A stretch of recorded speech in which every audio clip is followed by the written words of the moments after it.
Alright guys, welcome back to Formula 1 news. Both 2022's Drivers' and Constructors' Championships were locked up by Red Bull quite some time ago now, but next year remains to be seen. Helmut Marko of Red Bull believes that Lewis Hamilton and Mercedes will be Verstappen and Red Bull's closest challengers next season, and that no other combination, certainly not Ferrari, actually has a reasonable chance. Very much into your thoughts in the comment section below. Hit the like button if you enjoy. Subscribe if you are new as always, I'd greatly appreciate it. If you missed it, Lewis Hamilton became honorary citizen of Brazil yesterday. Really cool ceremony they did for him last night. So he certainly has a busy few days and he tweets this out, which I believe translates to thank you in Portuguese. So pretty cool stuff that's been going on. Note also on Daniel Ricciardo, because Mercedes are definitely in talks with Ricciardo. They probably want him to be their reserve driver, but apparently there's been other talks going on as well. Toto Wolff has commented on great character Daniel Ricciardo. They want him to be their reserve driver, it seems. That's probably his plan, but apparently he's in talks with both Mercedes and Red Bull. We saw some differing opinions on this because Ted Kravitz on his notebook said, I think it was in Austin, he said on the first day that he reckoned it was going to be Ricciardo to Red Bull, and then he said the next day that it's probably Ricciardo to Mercedes. That seems the more likely possibility right now, but yeah, apparently Ricciardo has been speaking to a few teams about next season because his plan is take a year out, get back on the grid for 2024. Whether that's an achievable aim or not, tough to say, because when drivers step away, take sabbaticals or whatever, it's not particularly common they can return very easily. Nicholas Latifi has also said that he doesn't want to be a reserve driver because he doesn't see a path back into Formula 1 taking that route. Therefore, he's probably going to go to IndyCar with Chip Ganassi. That's the current rumour there. But Ricciardo believes he can do it. Look, he had a great race in Mexico, apart from the Yuki incident, but he had great pace there for one of the first times we have really seen so far this season. If he has a good couple of races to finish off the year, and then obviously, you know, the networking behind the scenes next season, there's a chance he could come back, but it's not exactly a guarantee. And others, Jenson Button and even Mika Hakkinen, who certainly is not a stranger to a sabbatical and not returning from one, says the following on Ricciardo's chances of a comeback. If you're not quick enough, there's always some explanation, and I feel like he's not giving this information very clearly. So it's a new interesting situation. Mika Hakkinen doesn't really believe that Ricciardo's got a great chance of returning if he becomes a reserve driver, but presently Mercedes and Red Bull are kind of the favourites to have his services. Mercedes maybe makes a bit more sense just because, you know, Red Bull have got up-and-comers. They've got Liam Lawson and the like in their academy trying to make moves. Mercedes have lost both of their guys, right? I mean, Nick De Vries is now going to go to Alfa Tauri, and Stoffel Van Dorn, who was their Formula E guy, he's gone to Aston Martin. So they kind of need a replacement there, and Daniel Ricciardo would, I'm sure, be a good guy to have around the team.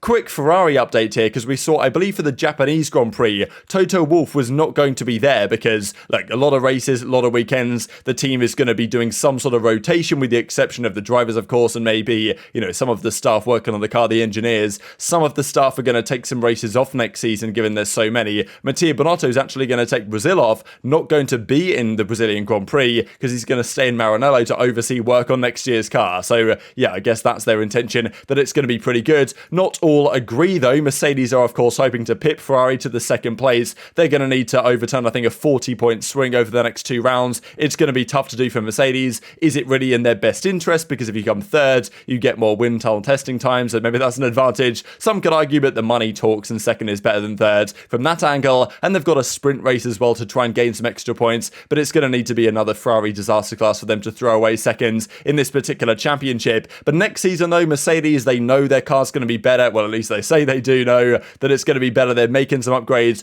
They know the elements they need to improve on. Yes, they admit they're a few months behind the development curve they would like to be on, but they believe they can get there or thereabouts with the Red Bull and certainly the Ferrari next season. As the season's gone on, the Mercedes is now faster than the Ferrari in pure race pace. Qualifying, it's still kind of a different story, although it was the case back in Mexico, for example. So kind of tough to say, and Hamilton knows he's going to stay around for a lot longer. His contract expires at the end of next season, but he has stated very outright that he's going to be staying around a few more years, potentially even than that, and has a multi-year extension planned. Hamilton and Mercedes are still going to be a pairing for the next several years. Hamilton, maybe he's not quite peak Hamilton, but he's not far off, I think, on current performances over the last few races, most certainly, and he's very motivated to kind of regain that title. He says here the mission and the challenge of doing that with the team is something that motivates him a lot, and I do wonder if he'd have won the 8th last season, he probably might not have retired immediately, but he probably would have retired quicker than he would have, that he's planning to now, with the intention to actually get that 8th, effectively whatever it takes. Now, Helmut Marko from Red Bull's side, this kind of senior advisor, is not always the most,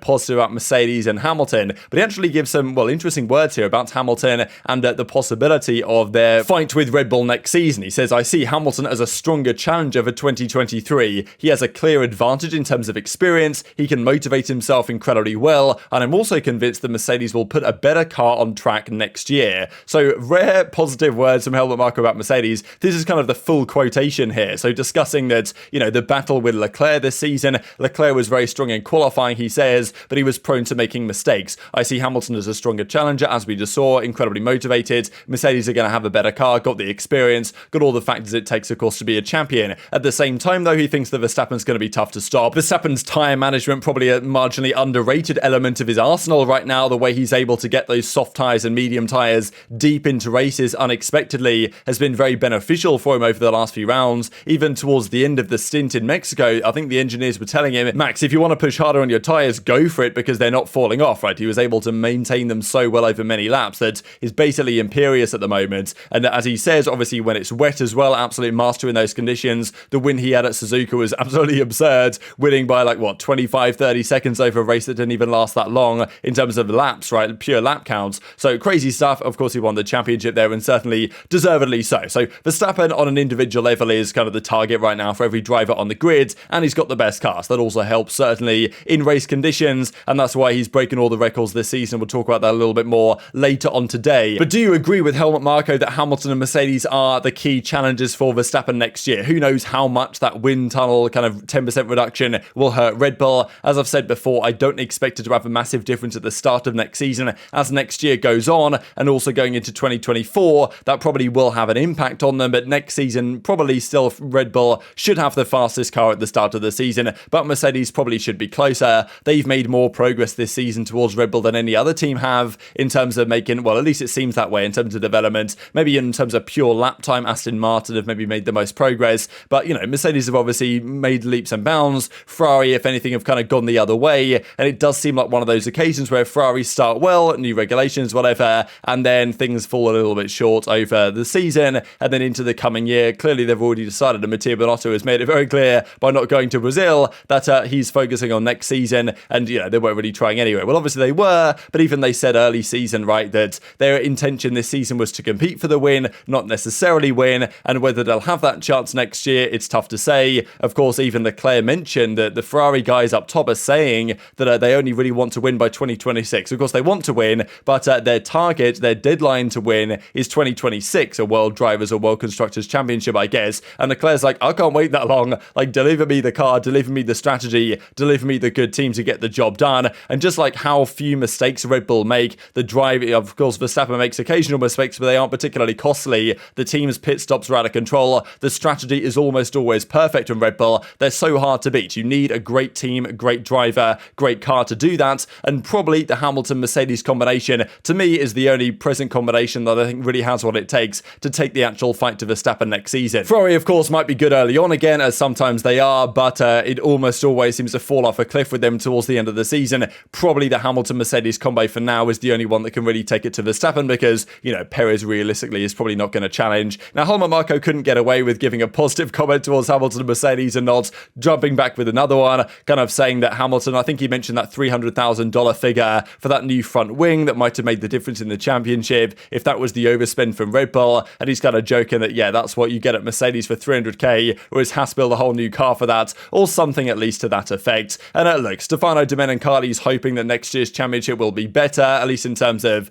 competition. He reckons it will be a closer fight. You can tend to see this when new regulations come into effect, that, yeah, one team gets on top, understands the regs better. It's like in 2014, Mercedes' car was so fast, they had to actually turn down the engine, I think is what they said. Like, their car was so much quicker than everybody else's that they used to turn down the engine to make it look like they weren't actually that fast because it was just so good. We've seen it before. It's happened here where Red Bull have nailed the new regulations with the ground effect floors. Mercedes didn't. Ferrari kind of did, but they had their car as their own issues. And with those factors considered and then the focus on next year for all the teams right now, but also the reduction in testing time and just the way the testing time structure is set out such that the winners in Red Bull get less than the other teams, it should allow theoretically the other teams to catch up. Williams, for example, get double the wind tunnel runs than Red Bull do pretty much after the 10% reduction. So, near enough. So F1 are obviously hoping for a closer title fight. Realistically, it would be lovely to see a three-way fight between, let's say, Leclerc, Hamilton and Verstappen. More realistically, it's going to be more like a two-way fight if there is a fight at all, and hopefully there is, but it's going to need to take a strong Hamilton that I still think we have, and a strong Mercedes car, which